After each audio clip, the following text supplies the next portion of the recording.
We're going to see some back. Uh-oh. No problem. First time in freestyle competition, Ricky Carmichael, I'm going to say, is up and over. The first time, was it the first time you went up and over it, you threw a neck down? Yeah, it was. I did that. You know, that was one of the things when they start the bar really low, you can mess around a little bit. I kind of had to pull a knack the first one. The signature trick of Jeremy McGrath. I always wish you'd do more freestyle. Ricky just looking down, throwing a little whip. No problem for RC. I have a feeling this height will be no problem for anybody unless they push through the jump, which a lot of times that's the problem. You hit it, but you push through instead of popping up, and that's been a problem that Deegan's had over the years, even though I believe he tied for second at the Summer X Games last year. Yeah, you know what? That's part of the trick to this event. You know, I mean, after the year I won this thing the first time, I thought, all right, man, I have this thing dialed. And then from then on, I've struggled with it and struggled with it. Like you said, you can sometimes go too hard and you don't go far enough, or you push it too soft, you don't clear the height, or there's many things that can happen. And I think Deegan didn't even try that hard there. I mean, he wasn't as high as some of the other guys, maybe taking a rest on the body there. Robbie Maddison, the guy who jumps over 350 feet distance-wise, is going to have a little bit of something different for himself here. He's up and over, but he was actually kind of close coming down, and that's another thing about step-up tests. You got to be careful. You don't just have to clear it on the way up, but you got to clear it on the way down. And there's a lot of guys, they actually focus on that front wheel because they don't want to clip the bar, but he's just going vertical. He comes down, and watch this. He loads up the back of the bike. How painful is this when you have to do it run after run, Jeremy? It's got to start hurting after a while. Oh, yeah. It looks like they're hanging up a little bit over the landing. And usually, like I said, usually it's a little bit of a step up. This competition, they're going to be landing hard. And they did move the bar back down to 22 to start the competition where they were originally going to, but now they're jumping 2 feet up to 24 feet. All 5 riders still in the competition. Remember, 2 of these 5 will move forward to make a 5-man final part 2. What I think we're going to see happening here is this bar is going to go higher and higher, and Jeremy's comment there's pretty wide deck, the flat area between the takeoff and that transition going down. And when it goes higher, you need to take a tighter arc going over that bar, which means you're going to land almost on the flat. Yeah, you are going to land on flats, and this is where it's going to come into the situation where the rear wheel is going to clip that thing on the way down. Because to me, it looks like they're going plenty high. The front wheel has plenty of distance, and when they start going really high, it looks like maybe rear could come into play. And for those of you that haven't spent much time at the step up, this will get good. Todd Potter up and over the bar cleanly. His first and only needed attempt at 24 feet. So Potter, 23 years old, almost 6 feet tall. I believe he is our youngest competitor in this discipline, and as we talked about, he got the bronze helmet in the best trim. Now we hear Jeremy Stenberg, and ooh, he didn't go for a lot of height that time, and also, again, close to clipping on the way down. Yeah, it looked like his last jump. He attacked it a little bit harder, but needless to say, he made it. And maybe they're underestimating this thing already because it seems so easy, but it's a very simple thing to clip that bar because the margin of error is so fine. I have to say, though, this takeoff face, it looks awesome. I mean, it's a really well-built face with Dane Herron and his crew. I think it's going to last a long time. All right, well, Ricky Carmichael will be next up, but first let's go down to Kimberly, who's down on the floor there. Let's see what she's got for us. Guys, I just spoke with Ricky Carmichael, and he says normally, you know, he's good to go. But before this, he was very, very nervous. But now that he did his first jump and he cleared it, he says he's got those jitters worked out, and he's looking forward to hopefully making tomorrow's event. Well, there you have it. It's pretty cool. I'm telling you, the heart rate is way high. See, that was awesome because he didn't want to deal with just clearing it. He's like, hey, I might as well just go for it. It's kind of like, you know, if you would have trademarked the MC, I don't know if he could have been RC, but it's kind of cool to have both you guys in one spot and one event right now. It would have been great to see you guys facing off in the finals tomorrow. And hopefully, as you said, Ricky can make it through to that comp. But Brian Deegan, that we talked about, he's had, over the years, great success with Step Up and also just problems moving forward into the bar. He's got a handle on it this time. He's riding a 450 or 250F now. 450. 450. Yep. Okay, so he's definitely changing things. I mean, all of us at Summer X kind of got caught out having 2 strokes, you know, and it looked like ever since Renner switched to the 450, everyone was like, all right, we're on 450. So, yeah. And here's the contact. The 500. Now I was talking the 500cc machine. That's a lot of beast. Yeah. He has the height, but he doesn't have the forward distance, and he takes out the bar. Now, I talked to Robbie a little bit about his world record jumps. He said, man, I greased it on one of them, caught the edge, almost decked it. And right there, he did some decking. Yeah, but I would much rather hit that bar than hit the deck on a 300-foot jump any day of the week. Actually, every day. So now Robbie gets a second attempt at this height.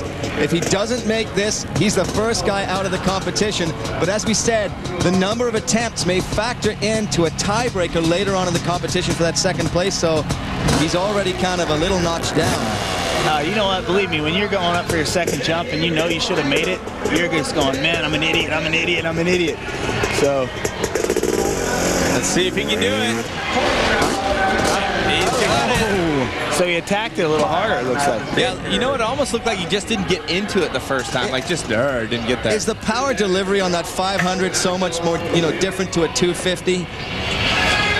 You know what? It is. I mean, looks like from what we can see here, they got some pretty decent traction, but trying to get a 500cc two-stroke hooked up out there in 25 feet is virtually impossible, I would say. Especially when you got to go high. You know? Yeah, he's got his work cut out for him riding his jump bike, and I'm impressed with what we've seen so far. Everybody up and over 24 feet, so that means we're going to be raising the bar. As you can see right now, they're pushing it up, and it's actually kind of fun as we move later in the competition. It gets very tough for the guys working on the course to raise the bar higher and higher and get it up on to the poles. So we'll make fun of them maybe a little bit later. In 07, Renner at 33 feet. But Tes, that's not the magic number, is it? That isn't the magic number. Guess who's got the magic one? Look right here. 33.6. That was none other than Mr. McGrath himself. I think we'll go high fives for that, MC. Yeah. Let's give some high fives. There you go. And how does it feel when you're 33 feet above the ground looking down thinking, this is going to hurt when I land? Yeah, you know what? That's funny that you mentioned that, because when I think the lip's probably 10 to 15 feet high, and then you got to go another 25 feet up from that. When you're staring at that, it is scary. It almost looks impossible. Like, how am I going to clear that bar? But once you get going, it just takes over. Potter, 26 feet. He'll be going at it. Oh, yeah. And he's riding his jump bike. Originally, he said he was going to ride the 454 stroke, but Potter going with the two-stroke machinery. Take a look. Getting in the rut straight. Almost looked like he was going to cross it off to the like he was going to wedge in it a little bit, didn't it? Yeah. Well, you know what's cool is when from that pic there, they just showed, looks like the ruts are packing in nice. Yeah, that's that clay maybe the Dane brought in. The events we did indoor, where you have it shaded all the time, it often starts to cup out. And then once it cups out, everyone's searching for a new line, and then you're like, oh man, everyone's panicking. So it looks like the lip's holding together nicely. Well, we're looking at Jeremy Twitch Stenberg. Something you need to know, he's going straight to the speed and style competition immediately following this, which we will also have live. And he is up and over. And to that note, Moto, Deegs, and Potter just came from the best trick. I mean, what about fatigue? I mean, Potter's got some new energy because he just took home the bronze helmet. Yeah. As we see a replay of Twitch going, but what about fatigue playing into this, Jeremy? Well, this event's not super fatiguing. The thing about it is, it gets you more mentally frazzled because your heart rate's so high and then it's so low and then it's high. I mean, like I said, when you're getting ready to jump that bar, I mean, you are just it's like you're out of your skin. So, another interesting fact about Twitch is he's riding his 4-stroke here, and I'm sure he's going to go back to his 2-stroke for the next event. I'm not totally positive, but I think Twitch is going to ride his 4-stroke in speed and style. Carmichael just styling it over this. We're going to be getting over 30 feet for sure. Yeah, we're going big here today, and it's interesting. Ricky almost seems to look, he's going for that slight little bit of a whip when he goes over there. He wants to make sure, look, he's sucking the bike up, trying to make sure every piece of it clears, and that's really going to be a big factor as we get higher. Brian Deegan coming up. He's a guy that's won in Supercross before, so we know he's got great bike skills. He has 10 total medals from the X Games. I'm sure he wouldn't mind taking home a golden helmet here. And he didn't. just never seemed like he got up on the rev going into it. Yeah, it looked like he had a little struggle right off the line there. I mean, he didn't look like he pushed at all. And you know what's weird is we've seen it in the past, and he could have done it there. If he didn't feel like he had the drive, you can stop before you hit the face, right? And re-rack it. You can. It's a little hard. It's a little bit like a golf swing. Once you start your golf swing, it's really hard to stop in the backswing. So, you know, once you get going, you're like, all right, I mean, kind of feeling like you're in front of everyone anyways. I got to jump. I got to go. So we'll see if we can make it around 2 here. And I've said a couple times already, Deegan's Achilles heel has been the forward drive into the bar. That, I think, was just a situation where he just didn't get the drive he wanted, but that's something we got to watch for here in Brian Deegan. Not to just claim myself like I just got barreled the pipe or something. We want him to make it. It's getting good here. We want him to make it. Come on, Brian. Second attempt. Everybody gets 2 shots at every height before you're knocked out.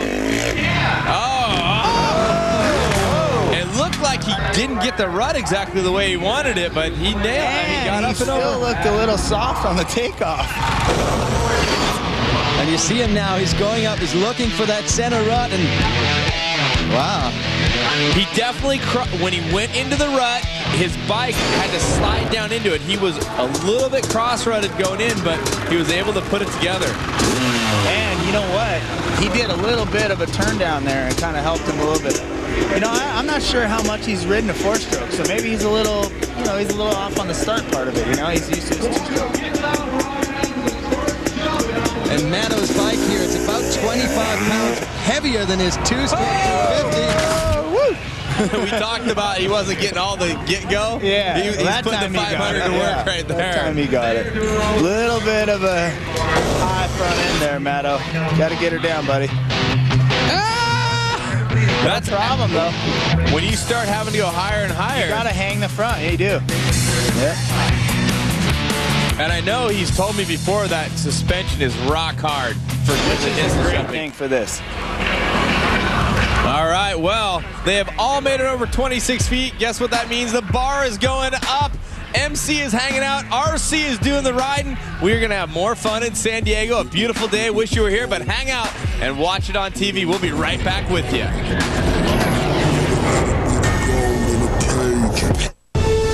Tommy Clowers in the Step Up Finals Part 2.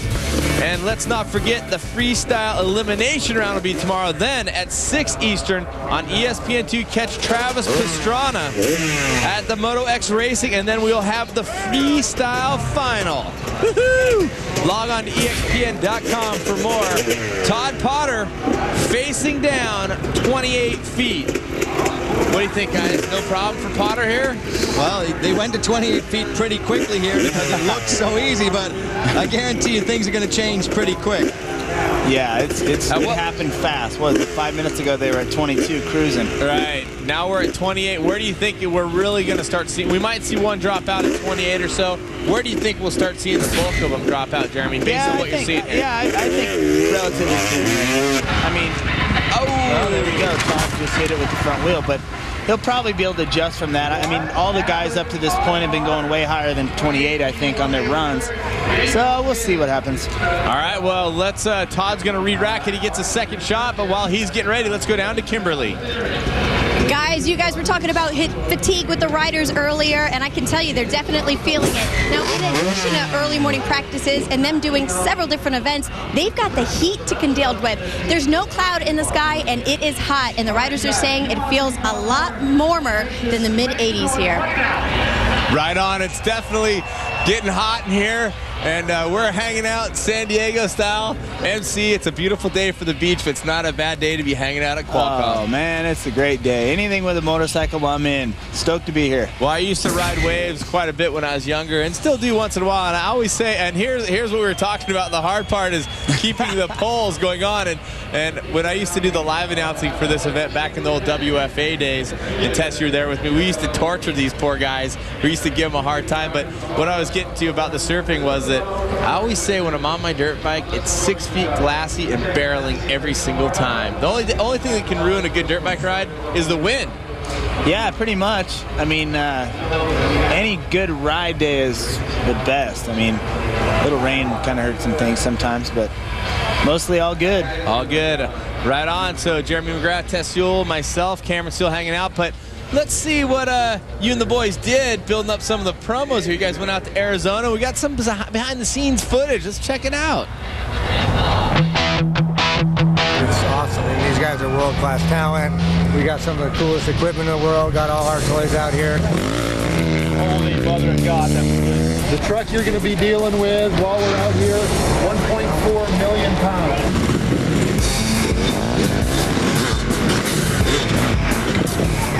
Hey, you're supposed to act like you know what you're doing, dude. Come on, guy. Yeah, let's pull it. Ready? All right. Yeah, let's start out another little ball. Chinese star. Go, Jeremy! But you can't come out of there hard when the car's right there. You can't stop. You got to just drop out. We have many more talents than just freestyle. That's classic.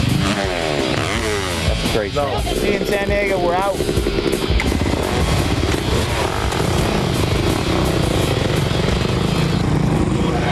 Well, there was a guy I love to work with and hang out with, Mouse McCoy. I mean, those guys got it dialed in, and MC. You got to have some fun out there, but one thing I saw, Todd Potter, who's actually going on a Mexico trip next week to go dirt bike riding, the jumping cholla was in full effect. He had the little cholla cactus ball stuck on him. That's not a lot of fun. We were over there in Tucson, and we had a blast. I mean, first of all, you should have seen the size of that dump truck. I mean, you could have put a Supercross in the bed of it. So we had some fun. We rocked it through the bushes, did some jumps, and dropped some cliffs, and yeah, it was a good time. It's always good when you can go dirt bike riding. And second attempt, you saw him there in the promo, Todd Potter. This is his new version of cholla. Oh! And it's got to stay on there. And he taps it. How's that? I think that's never happened to me. This is the most amazing thing. It's still wobbly. It could fall off, right, at this point? Oh, yeah, when we go towards 30 feet, the poles, they're so tall, and any little piece of wind or a little clip is going to affect, and that thing will rock for a while. All right, let's take a look at this. I mean, he clipped it, but he's getting a mulligan on this one. Clip! Front tire, clip it. Oh, man! He hit that pretty solid, Jeremy. Are you surprised that thing didn't come off? I am surprised because, Tess, you're right. When it gets up high, I mean, the guys putting it up can't even get it off, you know, to stay on there. So, yeah, it's mulligan for sure on that one. The guys working down below are like, whoo, thank goodness that didn't pop on. Look at Potter. This is a cool kid right here. Yeah, Potter great. Yeah, and he's just got great natural style and ability. Yeah, the guy's got some talent. This guy, too. I mean, actually, Jeremy is a guy that I've compared to your style over the years. Just go, and he's got it. All right, Twitch. And I think Potter's one of those guys coming up, too, but these guys have natural flow on the dirt bike. Yeah, these guys are they're sick when it comes to free riding. You know what they remind me of? Is someone like Sink. Oh, Mike Sinkbar's getting a shout out. Yeah, absolutely. Oh, Mike is bad. You know, these guys remind me of them for sure. It's really been fun to watch Jeremy and Nate Adams go around this track here and actually race for a little while. Exclamation point. Yeah. The mental 28, he's ready for 38. Yeah, RC holding it down for the motocrossers. So now you're cheering for McGrath, right? Or for RC, yeah. Sorry, you're cheering for yourself. But you got to be cheering for your, he's almost out of the frame there. Yeah. Well, I don't know what to say after that. That tells you the lip's really good. Deegan's watching on just going, really? I think someone in the truck better call for FAA clearance for this guy because he's going way high. We haven't even really pushed it yet. No. Do we have poles that high? Oh, man, That's a good question. And how in the heck are they going to put the bar on there if it's that high? And Deegan is up next, riding the 4-stroke. Well, the bar's been set. He knows what's possible now. Well, 2 guys will transfer on, so you got to be top 2. But Ricky is just, I mean, he's looking phenomenal right now. Hey, you know what? That was a phenomenal jump for sure. But with this event, anything can happen. I mean, I felt so good in practice last year. Last summer, and couldn't do it. It was just weird. So you just never know. Anything can happen. It looked like Brian kind of drifted sideways there, went a little bit to the right, so maybe he got cross-rutted on that thing. And it also didn't sound like he was on it. Let's take a look. He has good pop. He just the front tire is moving forward. Again, we've talked about that, being a problem for Brian. He's got to pop up, and some of it looks like it's almost like he's sucking up the top of the lip, right?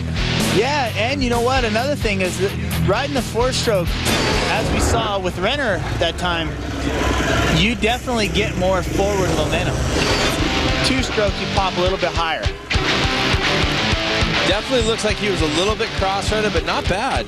You're a little kicked out, so. Yeah, just drifting over to the right. I mean, hopefully you don't land on top of that pole, because that wouldn't be a whole lot of fun. Yeah. And the one thing, when the rut starts to get a little bent or deeper, you've got to go with it, too. And this is one thing I found. You'll be jumping a jump out an Alcantara or something, it'll be perfect butter. And all of a sudden, you look at it, it's like an S-curve going up the thing, because you've been curving off of it to whip, and you just got to mentally say, I'm just going with it. And that's when you're best, is when you're having fun and going with it, right? When you're having the flow and not overthinking it, really.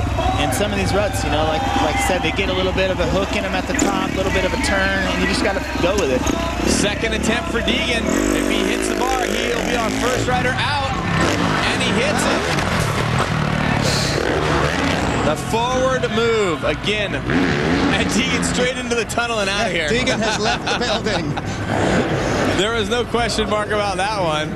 Usually Deegan would hang around and just clown around a little bit, but you know what? Maybe it's hot down there and he just wants to go get his gear off. No doubt. He already rode that best trick. Yeah. Let's take another look. Jeremy, what do you think happened here if you can analyze this? I mean, we know the front wheel hit. It looks like to me that Brian's just being a little too easy off the start line. And then he has to make up for it maybe on the takeoff, where if you come into the bottom of the transition a little bit harder, it's probably going to throw you a little higher. So now get your pop out of the belly. Yeah, that's what I'm thinking. He looked like he was kind of babying a little bit into it and has to make up for it going up the takeoff. So if you can transition out of the bottom of the belly of the jump, then I think you can pop a little higher. Okay, well, RC is there. He has cleared. Stenberg is cleared. Potter has cleared. Now it's up to Robbie Maddison. Well, take a look at this. I mean, look how far from the bar Ricky Carmichael is. He's so far up there in the sky. And that's what you need. You need to well clear the thing to know that you're going to be safe. You've got to just push it every time you go over there. You can't relax ever on a step up. Well, definitely once you get to a certain point, like I said, there's no real timing this thing. Once you get to a certain height, and Ricky never doing this event before, he's probably a little bit unfamiliar with that, but yeah, you just got to go for it. And that was a great view of the guys putting the poles up there. You see 6-foot-plus tall human beings and how high that pole is. And as you say, that face is 15 feet high below that. So you have no idea the monstrous proportions of this until you're right next to it. And believe me, when you're sitting down there on the takeoff looking at that wall, then looking at the bar way up there, you're like, man, this is nearly impossible, if not impossible. And Moto hit there, and I know he's riding with a sore left knee.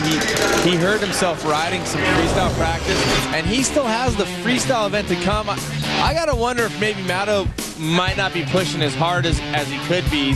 He's definitely getting more forward. It's almost like he's chopping it a little bit at the top. It's got to be a little bit hard to get that 500cc machine to spin over the top and get the front end down, and that's a lot heavier bike. Okay, I'm gonna put you guys in the fire. Does Moto clear this height of 28 feet right here? I'm gonna say no. I'm gonna say no. Tess? He's gonna go for that center rut again. Don't give us the fence rider answer, yes or no. I'm an analyst, I'm analyzing. If he goes for the center rut, I think he might make it this time. He's not going to make it unless he's more aggressive than the last run, for sure. All right, there you have it. MC and I say no. Tess says he's a fence rider. Oh, yeah! Victory is mine. Cam, we got shut down on that one. Good job, Moto. And I'm sitting next to a guy who's the real expert because he is the gold medalist. Don't sit here and try to claim that you said he was going to clear that, because you just gave us a fence If he goes for the center rut, he's going to make it. That's exactly where he went, and he cleared it with ease. Okay. It's going to be like that, huh?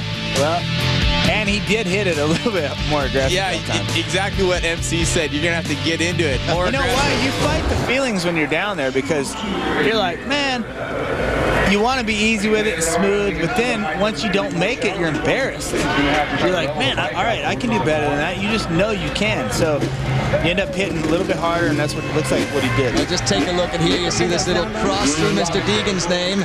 That means he's already gone. So he's probably getting a cool drink and a little bit of air conditioning somewhere. But 29 feet already, and look at this circus act. This has some potential. Look at, they can't even keep the bars. It's like it's starting to twist a little bit. It looks pretty straight now. Four riders have moved on to 29 feet. You see there on the top of your screen the line drawn through Deegan's name. I wouldn't want to be the person that drew that line through there because, you know, Deegan's a pretty tough guy, and he might take offense to that. You know what? These guys are sweating right now because that's a hard landing, and believe me, you get to a certain height, and you go, man, I don't know if I want to jump that high. And let's not forget, Jeremy Stenberg still going to battle it out in speed and style this afternoon. So we have another event to come.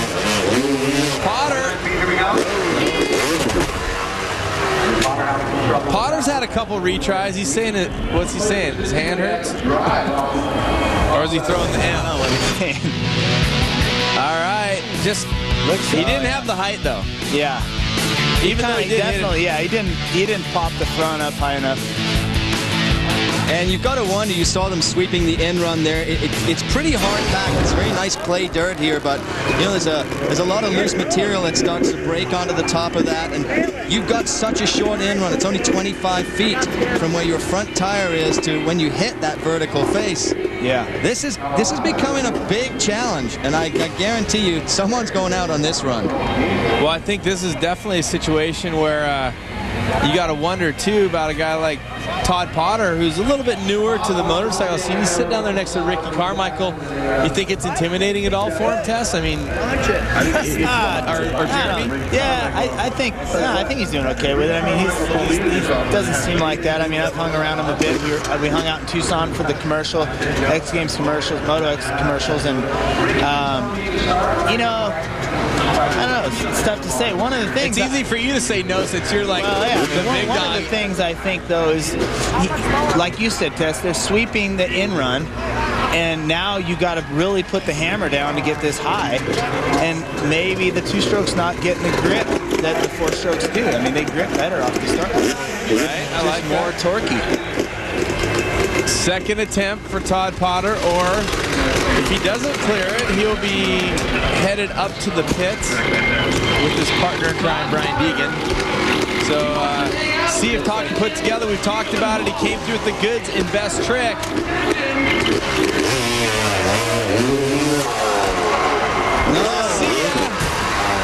He just never had the height. He never, and I think exactly what you said, Jeremy. It looks like he's trying to manage it, but it's going to spin if he gets on it too hard. Yeah, I mean, they're dealing with, you know, at first you don't really have to put the power down. And, you know, looks like right there as he hit the front, he didn't get the grip. We talked about the top two riders will advance. Here's a reaction from Jeremy Stenberg, Twitch. Those guys are supposed to be buddies and teammates, and Twitch just did a little cheer on that Potter was out. So let's see if he gets some karma now, because next up is Stenberg. Two riders will advance to face Ronnie Renner, Tommy Clowers, and Matt Mike. Three riders who already have gold medals in this sport. None of these riders here competing in Finals Part 1 have a gold medal, so that's why they are moving through to meet those riders after this. It was originally going to be one rider to qualify, but since Jeremy McGrath sitting here with us injured, couldn't ride, someone else is going to fill his spot. Here goes Stenberg at his first shot at 29 feet.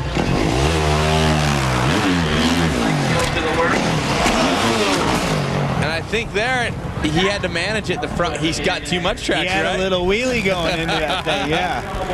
Yeah, and you know what? Look, here's another issue. I think he's riding a 250F. Oh, yeah, good point. So he's going to have to hammer it a little harder than, say, Carmichael. He's got more grunt. He's riding a 450. He's going to have to real good torque, bottom power. And now when we're talking about hookup and torque off the line, You were saying the factory bike you don't think is that big a difference. Now let me ask you, because Carmichael and the guys at Suzuki have done a lot of testing to find out the best way to get out of a starting gate, how to put the most power down. Oh, for sure. And you know, there's no doubt that having a factory bike for racing is, you can't compete with that. Right. But an event like this, I mean, a standard 450, you know, with some Supercross suspension would really work well for you. I mean, so you're all good. Yeah, I think the standard bikes these days are so good that factory or not, it still works good. All right, so Stenberg, second shot at 29 feet. If he misses, he is out. All right, so you know what it looked like that time? It looked like he's charging into the face, and it gets really steep and kind of popped the front a little bit. It's G'ing out a little bit at the bottom. So if he compresses that suspension, what's going to happen when it pops back out is he's just going vertical, basically. Yeah, there's nowhere else to go. Yeah. You can watch it. He hits face hard. And he's got the front wheel up again. Like you said, he might have to attack it too hard being on the smaller bike. Yeah. The interesting thing here, though, is, you know, Todd Potter ran away out of the stadium, but if none of these guys clear it, they're going to have to go again. That's a good point.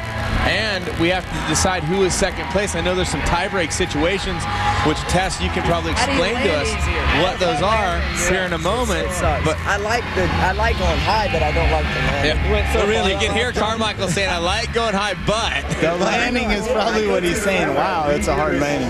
Yeah, we talked about it yesterday. It really is a hard landing. You can see how wide that deck is where the guys are standing, and if you just go a little bit short because you're going vertical, it literally is like falling onto a flat surface. It's like jumping into a parking lot. Yeah.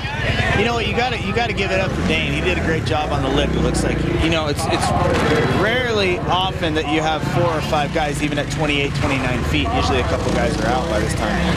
Well, last time at 28 feet, this is what Ricky Carmichael did. The thing that came closest was the front tire. He went about, I'm going to say 36 feet or so. I'm going to say as long as he gets the pop with that front tire, 29 is not a problem. Yeah, I don't think, there's no doubt the height is not an issue. But like I said, anything can happen. You can fly real high. Oh! And dang. Wow, Ricky making it look easy. And the other thing we need to mention, too, about the step-up is you have to ride away to be complete. So if you clear the bar and land and crash, no good. Failed attempt. You have to ride away. Look at this. No doubt. He whips it a little bit sideways. There was never any doubt he was getting over there. And what is great news for Ricky Carmichael is he will now advance to tomorrow. We talked about that front wheel. He's the only guy to clear that. He's cleared it. We've got one more guy still at this height. But Ricky now, there are only 2 guys left in this competition. And that means Ricky goes on to try and defeat the gold medalist. Maybe we can get another look at that. But that front tire was so close to that bar, huh, Jeremy? That was so close. Maybe that if he hadn't done that little whip right there, man. Maybe they shaved down the knobbies when they were out in the parking lot a little bit because he just skimmed that bar. Well, here goes Moto again. See if he can put the power down on the 500. Oh! A little clip of the front tire. So the tiebreaker, the first tiebreaker, I believe, is total misses. So right now, Moto getting a miss, as has everybody else at 29 feet, other than Ricky Carmichael. If he clears here, he's all good. He's going to the finals part 2 tomorrow. And we'll get going pretty soon here with the speed and style competition. If Moto misses in the tiebreaker situation, Twitch, Jeremy Stenberg will get the spot. So Stenberg is waiting right now. He knows that Moto hits that bar. All right, he gets to go to tomorrow. And he's got to get the power down on the 500 here. And this has been tough for him, and you said it, getting that 500 to go quick right away. Yeah, it looked like that last effort, though, he probably has done the best effort at this height with all the guys. I mean, he was close. So hopefully he can do it. We've already said it. If Moto clears the bar, he will advance with Carmichael. But if he hits the bar, Twitch gets the second place position by way of the tiebreaker. It goes down to your number of hits on the bar, and Moto has hit more times than Twitch.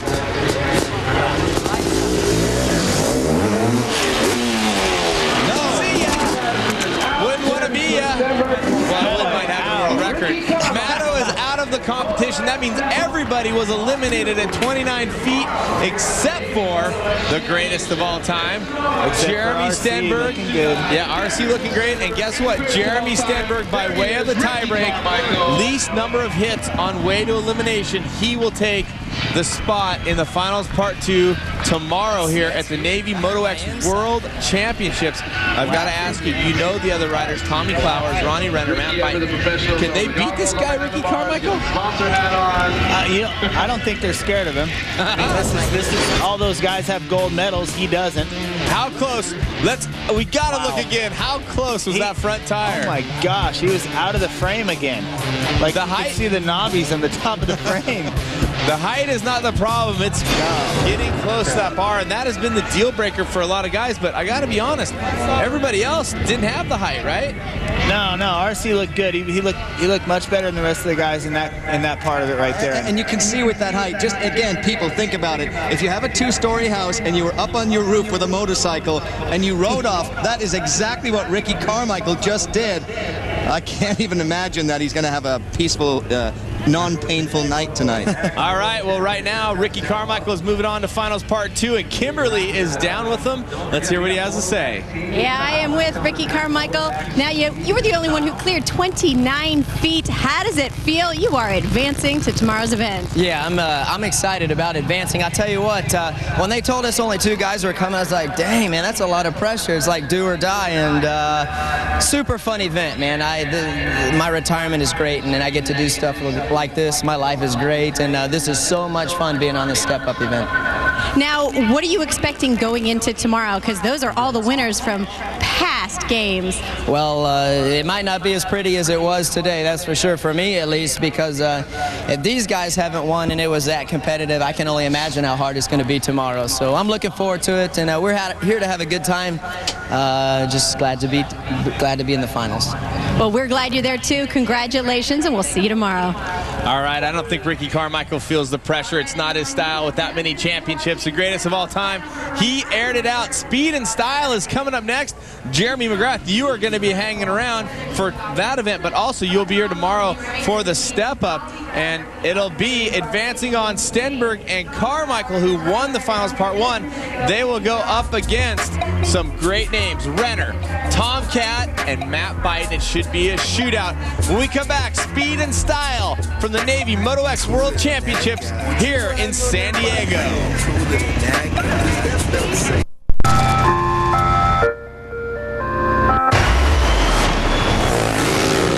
The world's top riders are following the dirt to the Navy Moto X World Championships. Continues today at 4 Eastern, live on ESPN. Welcome back to the Navy Moto X World Championship.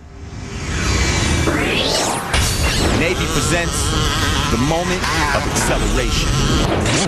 Ricky Carmichael, first time in freestyle competition. Day 1 step-up career was definitely an eye-opener. Ricky is just looking phenomenal right now. I was pretty surprised I got as high as I did. And he's got it. All right, Twitch. I wasn't anticipating the landing to be that hard. You land so hard, you feel like your foot pegs are going to blow through your ankles. Twitch will advance with Carmichael. We're going to be going against some gold medalists tomorrow. They're going to bring their A game, because I know they don't want no first-timer coming in and winning. Give Ricky the gold medal right now and don't even let us waste our time, dude. He's winning the contest for sure. He was boosting over that thing, dude. It was ridiculous. Someone better call for FAA clearance for this guy, because he's going way high. I really don't know what to expect still for tomorrow, other than we're going to be going really high and trying to take it to another level. Well, one thing I will say is, MC, you were able to do it in your rookie attempt, right? You brought home the gold the first time you did it. Can Ricky do it? You know what? I think he can. What we saw yesterday was amazing. I mean, he was boosting that thing, as Twitch said, and yeah, I mean, if I can do it, he can do it. Right on. Well, Jeremy Stenberg will be our first rider out. He has the Freestyle Moto X final tonight on ESPN2, so I'm thinking he may not be going huge. The current height, they're starting at 26 feet. Yesterday we eliminated everybody but one at 29 feet. He's going to go under. Wow. You know what's interesting is he just got done riding his two-stroke, and yesterday he was kind of stopped up at 29 or 28. I was thinking maybe today he'd switch to the two-stroke. Yeah, I think right now what he's doing is he's purposely failing both attempts, is what I'm thinking, because he's going to go with the freestyle. Yeah, he didn't even try that one, and we know we saw that big crash he took in speed and style. He's got the sore wrist, so landing from 30 feet up in the air is so painful that he's probably smart. He came out, said hi to everybody, and now he'll go ice everything down, ready for freestyle. So he's goon riding. Yeah, a little goon riding. And this may be possibly the lowest attempt ever in step-up competition, so at least he's got some credit to his name. I tried to ride a step-up qualifier about 5 years ago, so I think that might have been the lowest attempt ever. All right, so Stenberg has missed at 26 feet. Instead of just saying he's not going to ride the competition, he came out and got a little silly with it. You know, it's Stenberg style. Have a little bit of fun now and then. You know, why not? Yeah, Brian Deegan was known for that a couple years ago.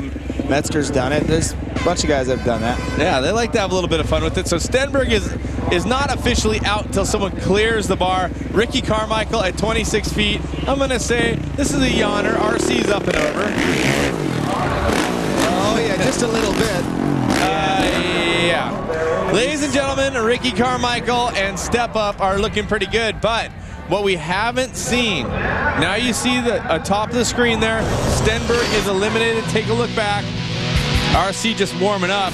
Now yesterday, when it got to 29 feet, he's pushed forward a little bit. His front tire got pretty close to that bar, so that's the thing he's going to have to work on, is his vertical pop.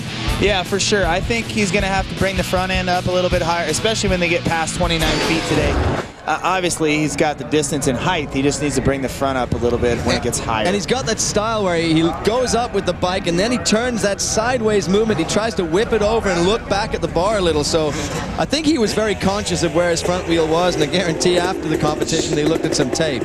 All right, one of our gold medalists. He holds 4 gold medals in the step-up. Jeremy, you talked to him earlier. He was vacillating, 4-stroke or 2-stroke.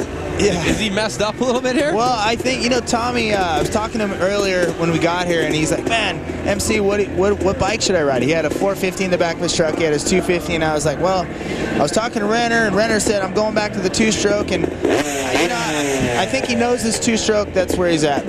All right, so Tommy, the Tomcat Clowers, getting busy at 26 feet. Looks like a good call on the 2-stroke for Clowers. And you can see why he is a 4-time gold medalist in the step-up. So Clowers up and over easily. Now, you might ask, why are they saying 26 feet? It doesn't look 26 feet. We measure from the floor of the stadium because once they start, and look at this, he just took a non-rut. He just went right down the middle of 2 ruts, right? Yeah, I think he might be getting warmed up for that lean because once they get high, they're going to need to lean on it a little bit. They're going to need to wedge it, so he is up and over. And what I'm saying is they measure from the stadium floor because once you start flying high enough and far enough, you might start missing the back of the landing. Here's Matt Python, who you had an epic battle with, MC. Yeah, Matt is an incredible competitor. We had that crazy step-up competition in 04. Double shoulder pop out. Obviously, he's got it dialed. He's flying the bar right here. He has the heart of a lion. I mean, the fact he kept coming and his shoulder kept popping out and going against you. Yeah. That was one of the most epic battles of all time at the X Games. Definitely, and people come up to me still today talking about the Byten and McGrath battle. That was really cool, and he's definitely got the heart. Definitely. That shoulder must have been really loose to be going in and out like that. For sure. Now, Ronnie Renner, the big story last year at X Games, he took the gold medal. He was riding a 4-stroke. Everybody said, oh, it's because you brought the 4-stroke. He says, I'm going to show him I'm going to win it on skill. He's bringing the 2-stroke. Yeah. Renner's got, you know, it's going to be interesting to see what line he takes, because he's got that style where he leans it off the lip. And I mean, he dominated all of us in Summer X, and the 450 or the 250, his style was definitely dominant. Well, Renner just felt that everybody was saying, well, it wasn't you that got over that bar, it was the 4-stroke. So he's saying, you know what? I'm going to prove I can do it on a 2-stroke too. That's why he's riding it.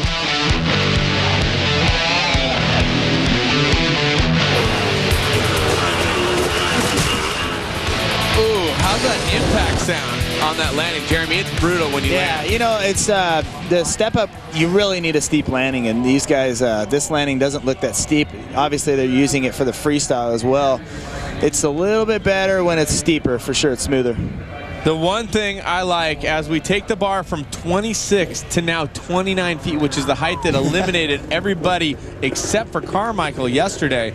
We have 4 riders going for it. The one thing I like about Renner's jump when I looked at it, Tes, is he was popping out of the top, and he went really vertical. The front tire didn't look like it was going forward like we saw the problem for maybe Ricky Carmichael, and that's going to be tough. Yeah, but look at this, 29 feet. That's where Carmichael got to yesterday. He has to go first at this height. You do get 2 attempts, but every missed attempt is going to count against you as we go down in this competition. I don't think he's going to have any trouble with this at 29, but remember, we're talking about he's going too far forward sometimes. Can he bring it vertical? Missed it by a whisker yesterday. And no problem for RC. 29 feet looked like 24 feet. I think we're going to need some bigger poles. I was just going to say, man, they're trying to move this thing along, but obviously 29's fine for him. And you see he actually kind of turned into the face a little bit, and you've been talking about whipping it and throwing it sideways. Let's see how close. Today, much more room. Much more clearance today. Obviously, he learned a little something from last night. Went back to the camera. I know you Supercross guys used to watch yourselves and watch the competition, right? Well, you probably watch much I mean, you know, somebody was filming that for him, and if he didn't see it on TV, then he had someone filming it. So every rider gets 2 attempts at the bar, and what Tes was saying, in a tiebreaker situation, if everybody got eliminated at the same height, then it would come down to how many times you hit the bar during the event. So far, no one has hit the bar that is still in the event. Clowers with his shot now at 29 feet. You know what I like is Clowers. He's got a real nice, smooth delivery off the gate here. No issue at all for Clowers. And, you know, Tommy, we heard Brian Deegan earlier say OG, original gangster freestyle motocross. Tommy is just an OG dirt bike rider. He hails from the San Diego area, rode Palm Avenue a ton. I mean, he's part of the Crusty Demons videos with you guys. Yeah. And when it comes to cliffs and sheer faces, you know, we ride out in Ocotillo Wells, or we used to quite a bit. Tommy, myself, Dane Herron, and it was all about just going for the craziest cliffs you can possibly go for. It's all about challenging, challenging yourself. Yeah, Tommy was always in the mix. And, you know, like you bring up Palm Avenue, that's one of the places that's known in our sport about having cliffs. Yeah, unfortunately now there's houses there and shopping center, but Matt Byton doesn't care one bit about 29 feet. No. It's 2 4-strokes versus 2 2-strokes. So Byton is over on the 4-stroke. Let's take a look. Tes, it looked like he had lots of pop. Lots of pop, and he's leaning it over the same style as Ricky is taking. Take a look at this. See what Ruddy goes up. Oh, a little bit sideways there. He wants to get that bike whipped. He looked like he a little chunky on the start there. Like either he hit some soft stuff or. And ironically, you see the guy coming in with the broom right there. And the difference here, you can hear the low rumble of the bike, the 4-stroke compared to the 2-stroke. The 4-stroke is quite significantly heavier, but kind of you've got more power on that takeoff. Well, I'll tell you what, the 2-stroke is the deliveries. You know, you got to watch the wheel spin. You're going to come into the face. You're barely getting to the power right when you're going up the thing.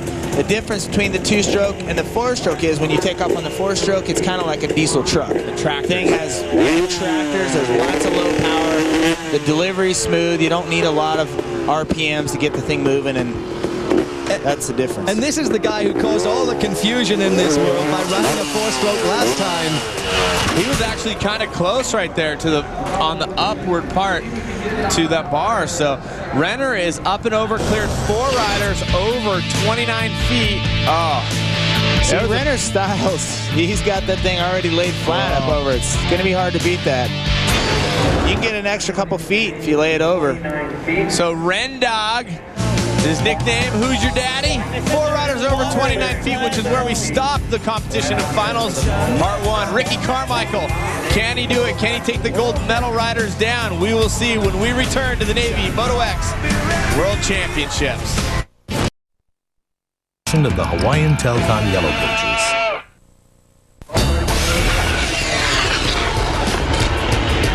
Welcome back to the Navy Moto X World Championships and the Step Up competition. It is the finals.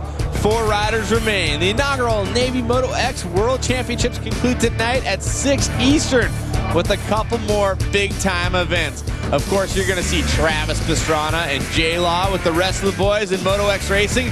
Then the freestyle final. Nate Adams, Twitch, all the boys going head-to-head. One person taking home the gold helmet. For more, log on to EXPN.com.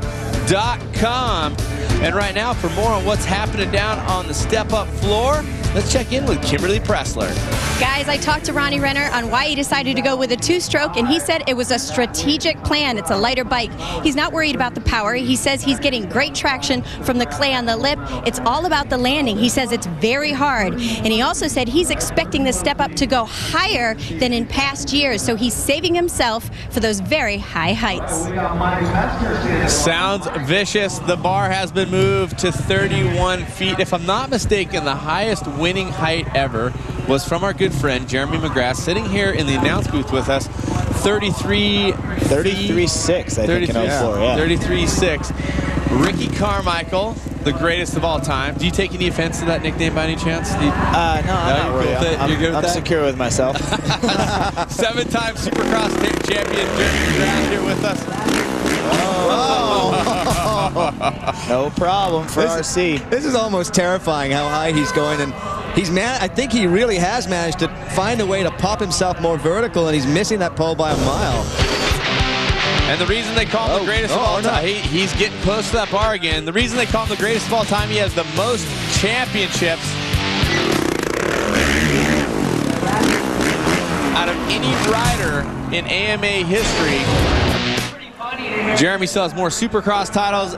MC has 1 gold medal from the step up. Can RC earn one today? I'm going to say Tes. His front tire, again, is getting close to that bar. Maybe it's a one-off deal, but yesterday at 29 feet we saw that. He's cleared at 31, but he's pretty close there. A lot of the guys seem to want to go sideways as soon as they get off there so they can lay their bike down a little bit more flat, Jeremy, and maybe that's going to help them miss the bar. I was going to say that. You know, what's cool is everyone has their own unique style. Looks like Tommy has a turn down to the left. It looks like Bite does a little alley-oop to the right. And then everyone's a little different. Ronnie's laying it flat. So we'll see what happens. But Clowers with a bar hit. What's interesting about Clowers is he started all the way right, and then he came around left a bit. So he's going to S the face of it, looking for the whip, but he goes straight up and front tire straight in. Yeah, you know, RC's wheel was really close to that thing, but I think he's going to be able to manage to hold the front up. I mean, he's a competitor. He knows what it takes to win. And all right, Tommy Clowers and Tes, take us through. This is a tough job right here, getting the bar back onto the hooks. But tell us about the hooks. Well, it's a really tough job, and often we kind of goon these guys because it takes them some time to get up. But you've got to imagine how high this thing is and how tough it is to get the bar sitting on those little hooks. And the hooks were actually redesigned. You see these things right here. What happened is they used to have this kind of real cup design, and then now they're kind of just a little bit up, and that means the bar actually spins out so much faster. All right, yesterday Todd Potter got a gift in the finals part 1. He had impact, but it stayed up, so we know it can happen. But Tommy now has 1 hit. And Carmichael is the only one that has cleared this. We still have Matt Byten and Ronnie Renner to go. But Clowers, who chose to go with the 2-stroke, is making the 2nd attempt. What do you think, MC? I think he's going to be able to readjust. Let's hope he can get it. We want this thing to go a little longer. And, you know, RC's over that bar. Tommy's got a lot of experience. So now, I said he started far right last time. This time in the middle. No, I think Did you hear him say something? Yeah, I think Clowers was talking to himself in the air. I think he's a little mad. Well, back in the days when he was riding freestyle competitions, you'd see him sitting on the side of the course working it in his head, and I think he just knew he was in trouble. It looked like maybe he cross-rutted a little bit going up the face. Yeah, I don't know. What we're used to seeing from Tommy is a slight turn down, and that time it looked like he kind of drifted a little to the right. I think, you know, he's a big thinker, and I think he was a little unsure there. And he didn't punch the bar as he did in the first one. He actually just glanced at that time, but I mean, that's all it takes to knock that thing out of the cups. But I think it was the rut that took him down that time, because you saw he came from the center, and then all of a sudden he drifted right. MC, what do you think? I think he was maybe done when he was not sure what bike he was riding here. Yeah, when he pulled in this morning, he was a little unsure. So it's kind of, you know, as you said, Cam, he's often going through his runs, kind of imitating what he's going to do, and I think he was just a little unsure, maybe not as confident as he needed to be. All right, Matt Byton, you see there on the side of his helmet, oftentimes his name mispronounced. Oh, forced to be reckoned with. And I see him getting a lot of vertical out of that. Watch him going up, keeping the wheel back, and he's looking to the side to see if he's got it, but he's pulling the bike back to him when he does that, right? Yeah, it looks like this guy's on his game. He's been practicing this thing, and Matt's very serious about this, believe me. And he has the style dialed where he can keep his front away from that bar. He's got a lot of practice on it for sure. All right, 2 riders have cleared. Stenberg was eliminated at the first part of the event because he basically didn't want to compete. He was gooning around. Clowers is now eliminated at 31 feet. Renner is now looking at the lines, and I used to like to do this when we're out free riding. I'll roll up and down the face to pack the line a little bit. That's not what he's doing. And why did you do that? Because you were a little unsure. That's right. You wanted to see it. You wanted to make sure it was packed. The left-hand side that he's aiming at right now has no ruts on it because no one has tried it. That's really vertical. It's actually more vertical than where you see the right-hand side rutted out. He could take a big risk going up that one. Now he's looking more to the middle, well, and he wants the broom. You can also see some sort of line that's a little bit crossed in there, too. And with Ronnie's whip style. That line, the line right in the middle is what we're talking about there. And you can see it coming across there. The lines there, you can see one coming across sideways, right, Tes?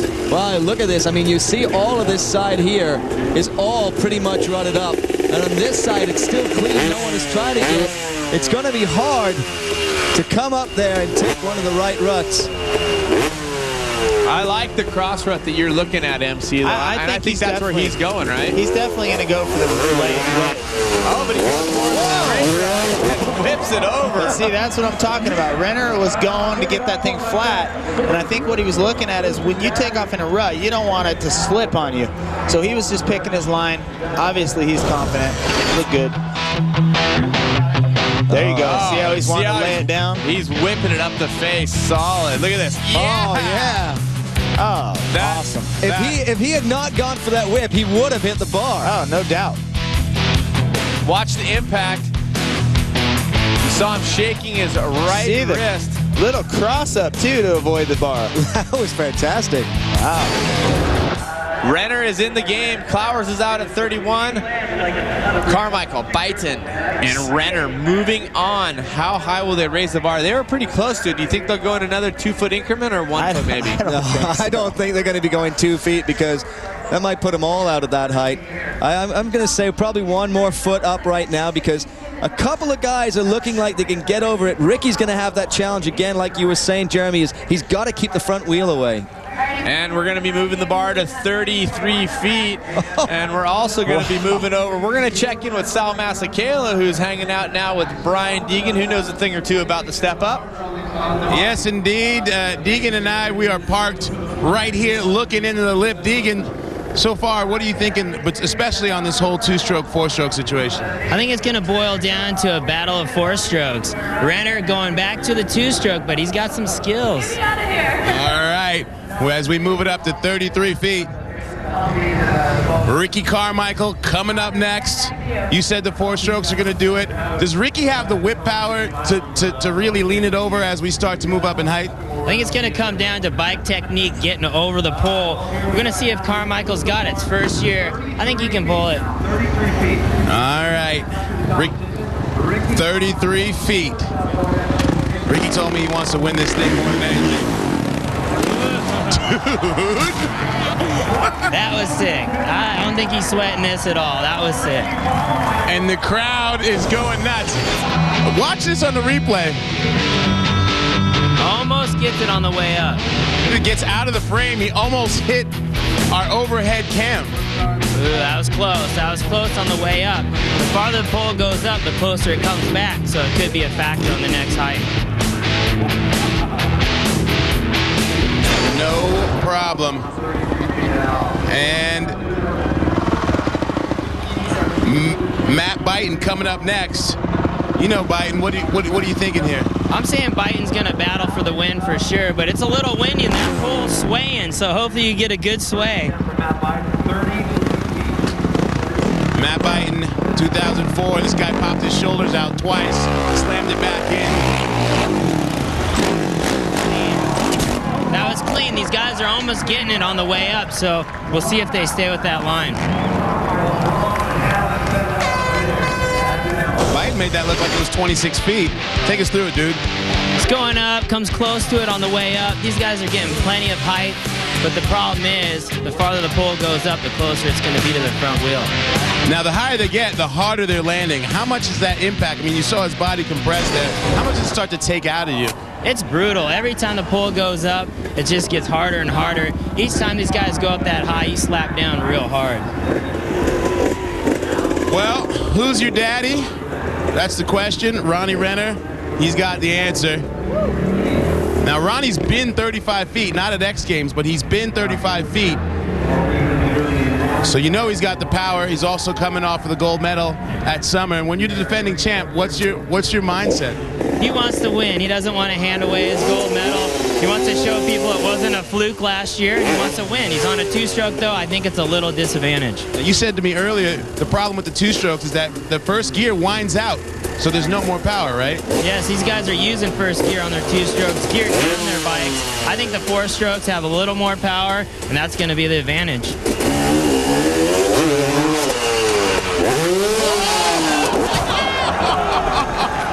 Oh my gosh!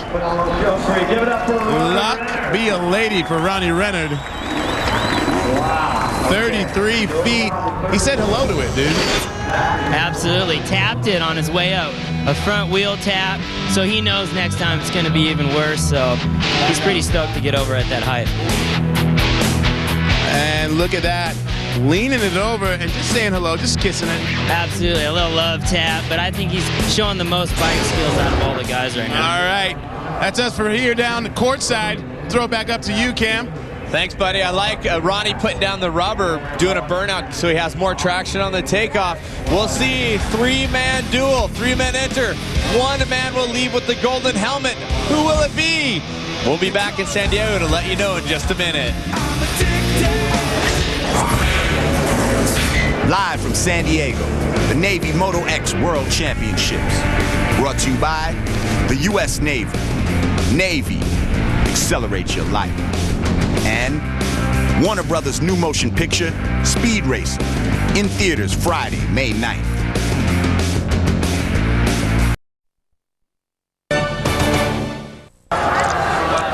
I think... Welcome back to the Moto X World Championships. The inaugural Navy Moto X World Championships conclude tonight at 6 Eastern on ESPN2 with two more events. And of course, ESPN is the worldwide leader in sports.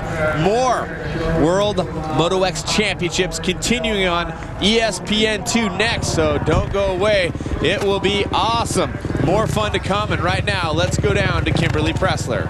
Guys, I was talking to some of the riders, and they had a little concern. If you look at the bar, the right side is actually leaning back just a little bit, so the ESPN officials decided they are going to hold it upright to keep it even. Now, the other problem is that there is just a little bit of a breeze, which is making the bar sway back and forth a few inches, which could definitely come into play when these guys go high. Well, Kimberly, high is more than you should be even thinking about. 35 feet. Who is coming up with these heights? That is absolutely nuts. So in 02 and 00, Tommy Clowers has been on this height. So we will see. All right, going to the moon. Oh, and he crossruns going up the face. Oh. And he's,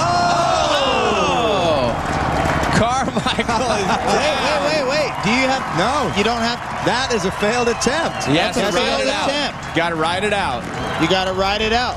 Wow, because we talked about that yesterday. Taking a look there.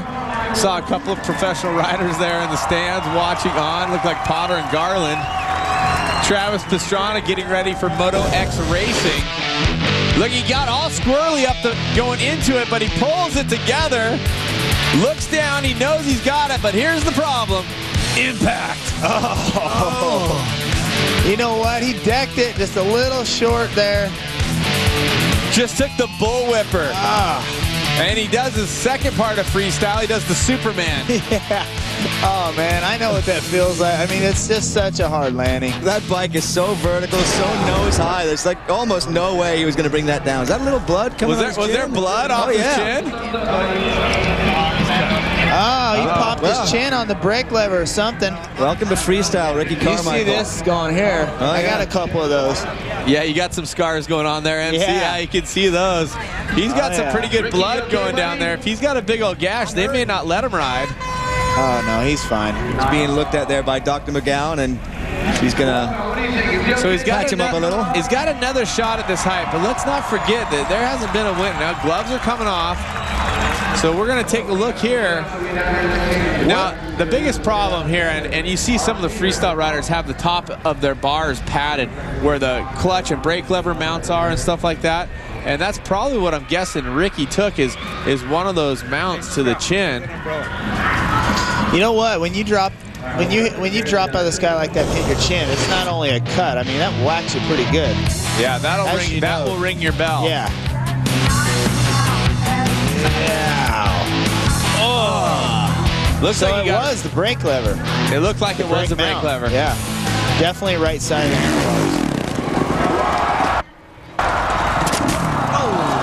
So you know what happened when you land rear wheel first, the front end slaps down. You can't hold yourself away from it. And the other thing, because he's trying to miss that pole, that bar in the upright, he's sucking the bike into him. So he's actually getting close to the bars on purpose, and kind of couldn't push the thing away once he landed.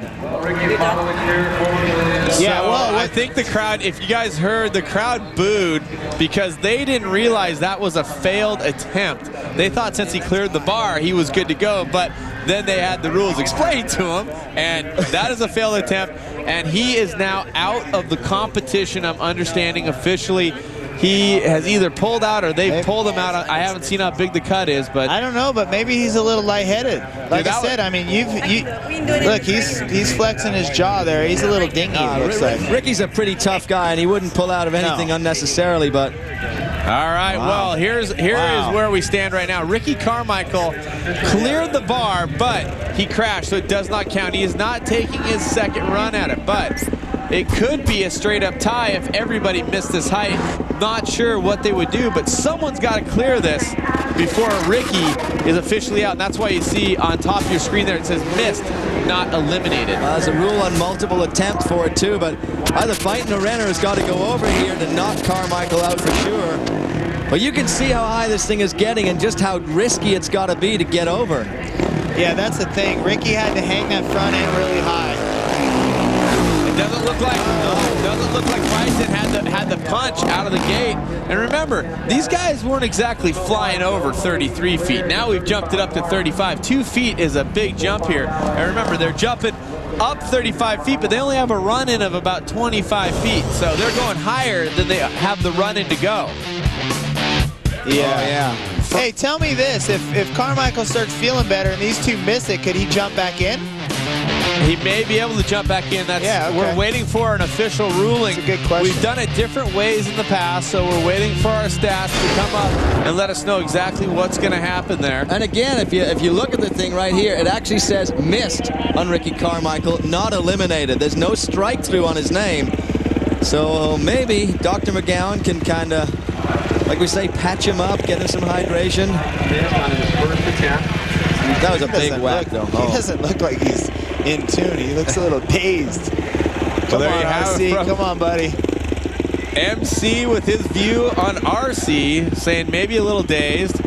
He's getting the bar in position now. Yeah, RC's one of the toughest guys on the planet. I mean, if he can get back in there, he will. But obviously, that was a hard lick. And sometimes it's not the biggest crashes that really are a problem. Like when you did your own Supercross event, you broke a bone in your neck, but it really wasn't that big a crash. No, I mean, I ended up hitting the ground pretty hard, but it was one of the smallest jumps.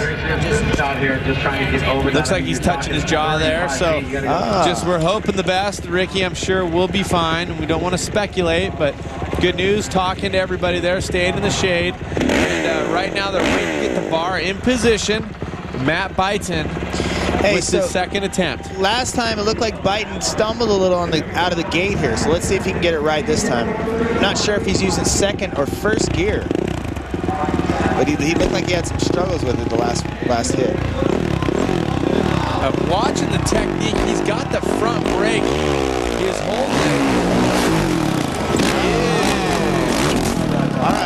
All right, so still we're at a tie situation. But guess who's up next? It's that guy on the two-stroke. Well, Ronnie Renner. Ronnie Renner could just pull it out right here with a big whip. Look at the body positioning of Byton. Trying to hold the bike back, like leaning up over the front and to the side. But I think if you look at it, he didn't even have enough power to really pull a clean arc over that bar. No matter if he whipped it or however he came up there. Yeah, when you get to this height and you're dealing with that 25 feet before you do the takeoff, I mean you're struggling to get the clutch out before you even go up the face. So it's all right. So you see Byton there. Yeah. Pat and Ricky is getting in the medical cart. He will be leaving. And bummer news, Ricky Carmichael with the crash. There's the gash. Oh, yeah, nice. Pretty solid fillet there, and that's not really under the jig completely. That's going to be one that you see more often. Let's go down to Kimberly and see what's going on.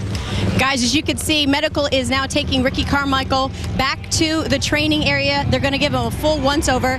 He says that Susan said, the medical staff, that he's going to be needing stitches, so he's officially not coming back. He said he jammed his jaw pretty hard and it hurts, but it looks like he's going to make a full recovery.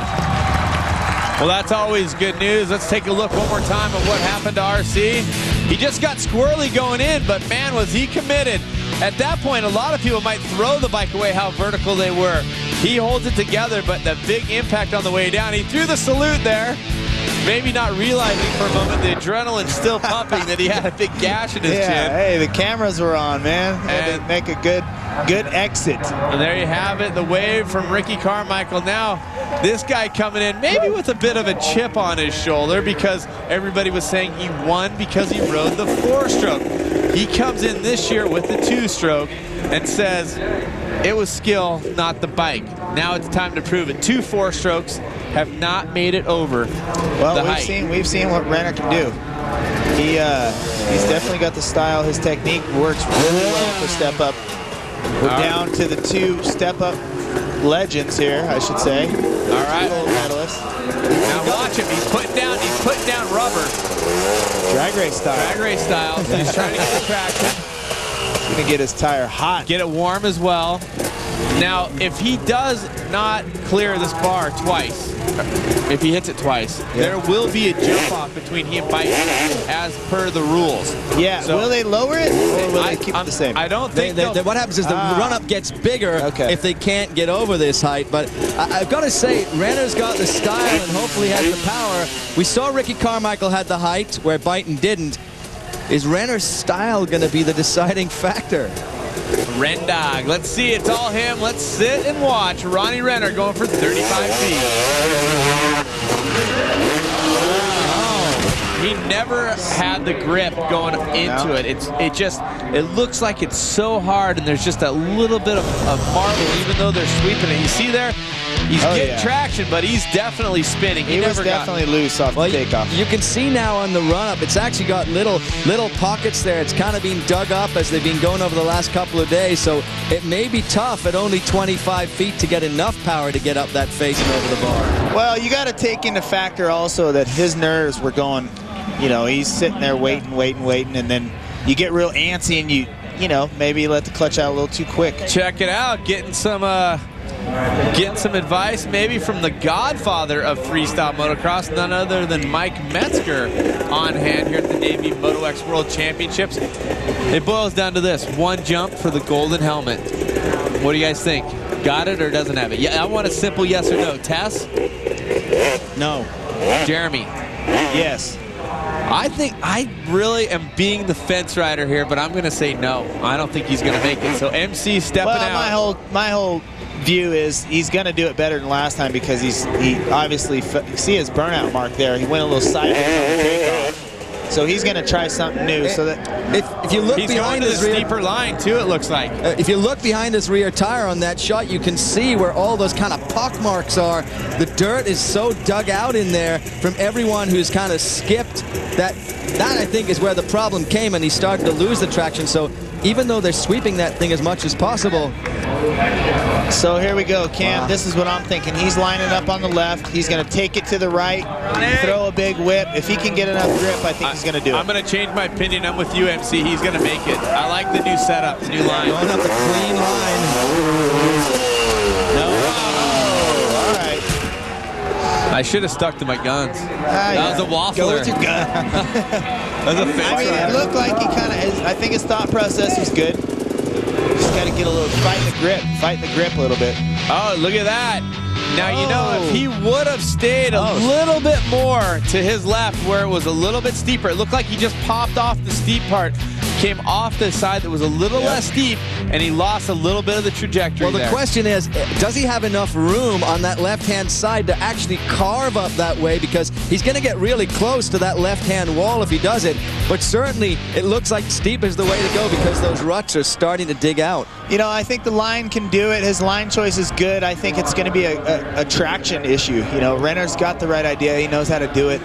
Just got to get grip off that line and see if he can get enough speed to go over the bar. Oh no, we got some air pressure droppage. All right. Lawrence, I'm Mitch Lawrence. This has been a presentation of ESPN, the worldwide. Up next, and follow us over to ESPN2, where Carmichael has left the building. Biden and Renner battle it out for the golden helmet here in Step Up.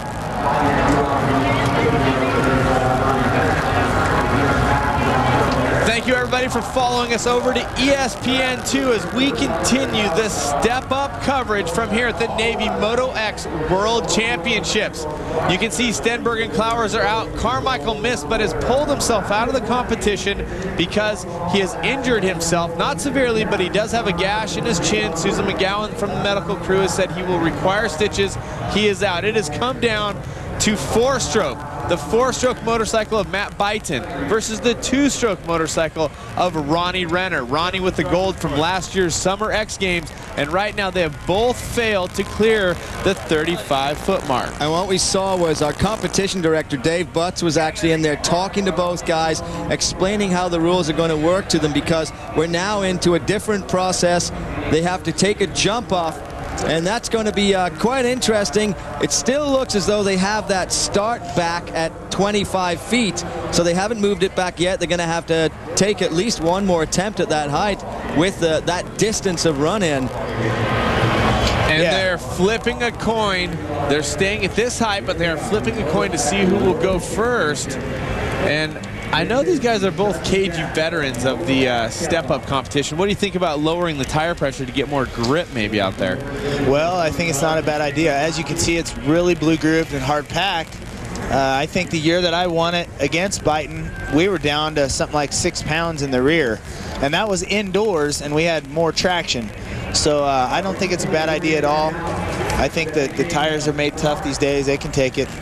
The face of this jump has really done done well. It's held up over the course of the past couple of days. It's packed with clay. Dane Herron, our course designer, made sure. I mean, he is the best step-up builder in the world. It's held up, but now even these shallow ruts, it's hard to figure out which one to ride. Well, it is, you know. The step up is amazing. Dane did a great job, but you know what, honestly, I think some of these guys are going, wow, do I really want to jump this high? Well, I definitely don't want to jump that high. I know, Jeremy, you were supposed to be in the competition, but because of an injury, not able to be. Cameron Steele, Jeremy McGrath, and Tes Sewell hanging out here in San Diego. And this is a vicious competition. I mean, freestyle is gnarly, Supercross is gnarly. I mean, this just is straight up vicious because, you know, no matter what happens, you're going to be basically free falling from 25 feet plus by the end of the competition. Yeah, for sure. As we saw with Carmichael, I mean, he cleared the bar, but geez, that thing is so high. And this is an insane shot. Look at how high that bar is compared to a 6-foot-tall human. And the fact is, you fall way beyond those two guys. Well, you know, in the past, unfortunately, we've seen people have to jump off when their bike gets over vertical. You'd be jumping off a 4-story building, basically. And they used to jump off, and that wasn't a rule. You could actually clear the bar and then toss your bike and hope to land in the soft stuff at the side of the jump. That is why they instituted the rule that you have to ride away. So that is why Carmichael actually had a failed attempt. Well, that bar, I'm telling you, when you're sitting there on the line, I mean, the year that all the years I've been in this competition, you're sitting there on the line going, I think it's impossible. I don't know if I can even make it. And somehow you get the grip, you go, and you're always, even if they don't make it, they're going to be close. Byton, unbelievable here. 2 gold medals in step up. Both will get, I believe, 1 attempt at 35 feet once again. And our starter, Ravi, is holding Byton. You'll see when he gives them the high sign. They will get 2 attempts each. I am being corrected now. So Byton, 1 of 2. Can he get over 35 feet? Negative. Give me. You know what's interesting there? Did you see him put it in 2nd gear? I did. He went up a gear. I was just going to say, give me some traction is what I was about to say. To just, you know, it just seems to me, if we take a look again at the top of the lip, Tess, the one side seems steeper, and it doesn't seem like they're getting enough straight pop with this front tire. Ricky did, but it just seems like they're not getting enough straight pop. Maybe they need to move to the left where it's steeper, Jeremy. Yeah, I agree. I think they're getting the distance they need, but oftentimes you're fighting either getting high or you're getting out far enough to clear it on your way down. Looks like they haven't had an issue with that, so maybe you're right. Maybe they need to move left, get a little more pop out of the lip, get a little higher before they start to come down. Get rid of the marbles. Oh, look at this. Okay, so now what we saw on our screen said 1 of 2, but that wasn't correct. They are going to get 1 shot each at this height. Then they are going to find another way to break the tie if they don't get over it. So Renner is scoping out the line. And, you know, Renner, just a good character, 30 years old, and got a couple kids. He's got medals, and he's done a lot of things, but this is really the thing that he loves. I mean, he really loves this step-up competition. He's all about the motorcycle and free riding, and he does love step-up. You know, I remember the year we were down at Staples Center, he kind of, I don't know what the deal was, but he wasn't in the competition. I don't think he was invited. He was super mad about it. He came out on his bike, rode around the Staples Center, and he was like, ring, ring, you know, revving it up everywhere. But he has proved to us that he belongs in there, and we'll see if he can get over this thing. And let's take a look back at what happened to Ricky Carmichael at 35 feet. Gets squirrely coming in, gets the height over the bar. The bad news was not enough forward momentum, and impact was just brutal. Watch this impact right here, coming down, falling out of the sky from basically 4 stories. You know, that's the negative thing about a 452. There's where the weight issue comes in. I'm not sure a 2-stroke would have bucked him off like that. All right, so Renner now, as long as he doesn't go off the lip, he can take a couple runs into it. And what I believe he's doing once again is he's trying to heat up the tire, and he's also trying to put rubber down on and become blue groove is what we call it. The dirt turns blue when you see the rubber on top of it. You can see a couple lines there, but it's not helping when he's sliding out. Well, you know, also, we saw him lowering the pressure, so we're going to see if that's going to help. You know, the key to it is going to be if he can stay in his burnout line where the traction will be, I think we'll have a better run at the jump. And it's also the left-hand line. You can see that face. It is vertical. There are no ruts dug into the left there. That's going to be it if he can stay far enough left.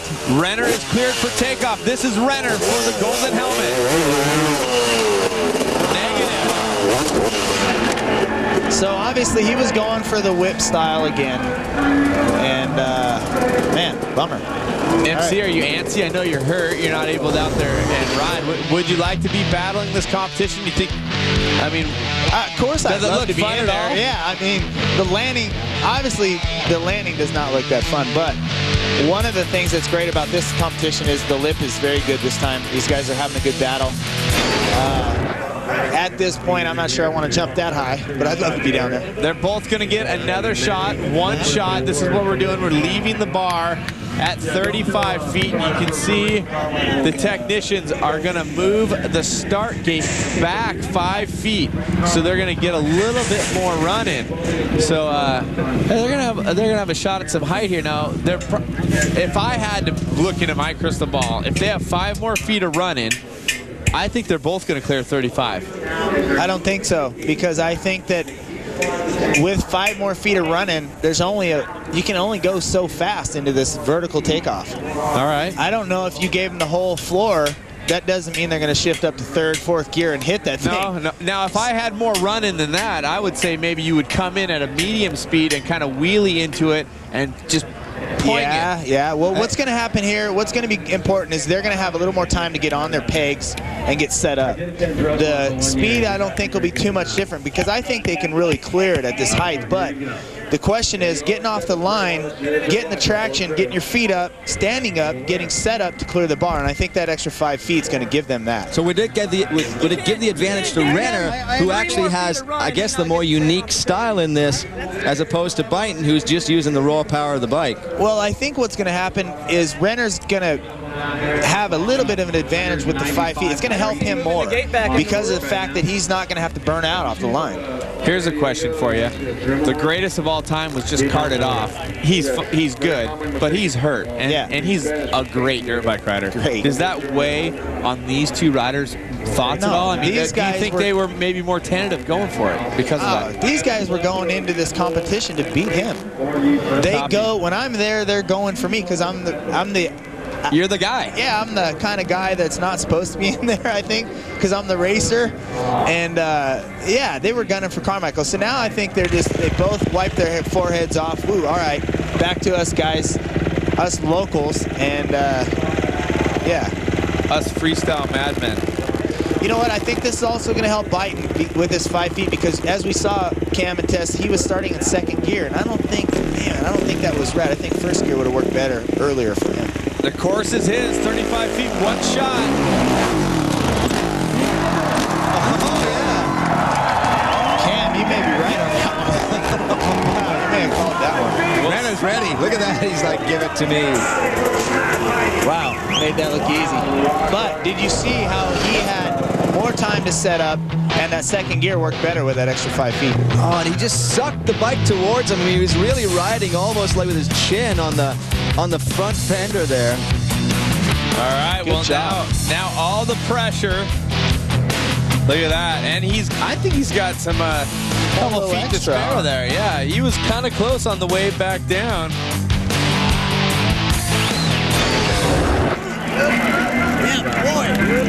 Sudden death. Wow. Another chance. Yeah. Matt Byton, congratulations to you.